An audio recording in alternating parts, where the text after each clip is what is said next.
आधी रात का समय था। चारों ओर गहरा सन्नाटा फैला हुआ था। मथुरा नगरी के कारागार में भगवान विष्णु का 8वां अवतार श्री कृष्ण जन्म लेने वाले थे। यह वही समय था जब अत्याचारी राजा कंस का आतंक पूरे राज्य में फैला हुआ था। कंस की बहन देवकी का विवाह यदुवंशी वासुदेव से हुआ था। विवाह के समय ही आकाशवाणी हुई, हे कंस, जिस बहन को तुम इतना प्रेम करते हो, उसकी 8वीं संतान ही तुम्हारे मृत्यु का कारण बनेगी। यह सुनते ही कंस का चेहरा क्रोध और भय से लाल हो गया। उसने तुरंत ही देवकी और वासुदेव को कारागार में कैद कर दिया।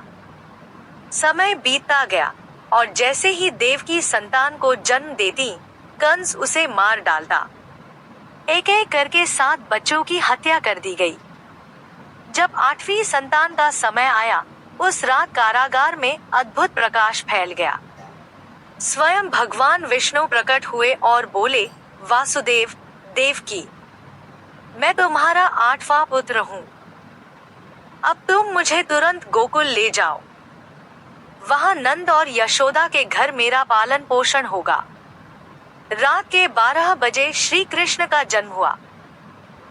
उसी क्षण कारागार के सारे दरवाजे अपने आप खुल गए, जंजीरें टूट गई और पहरेदार गहरी नींद में सो गए।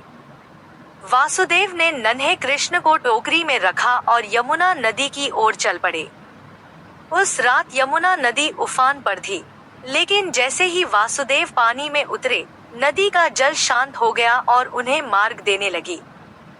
वासुदेव गोकुल पहुंचे और नंद बाबा के घर कृष्ण को यशोदा की गोद में सौंप दिया।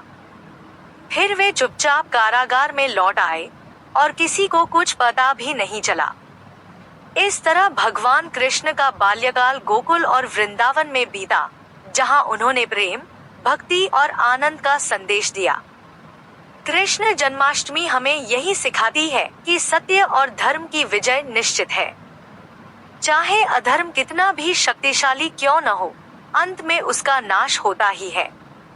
इस दिन भक्त उपवास रखते हैं, भजन कीर्तन करते हैं और आधी रात को श्री कृष्ण जन्म का उत्सव मनाते हैं। इसी प्रेम और भक्ति के भाव से हर वर्ष यह पावन पर्व मनाया जाता है। जय श्री कृष्ण।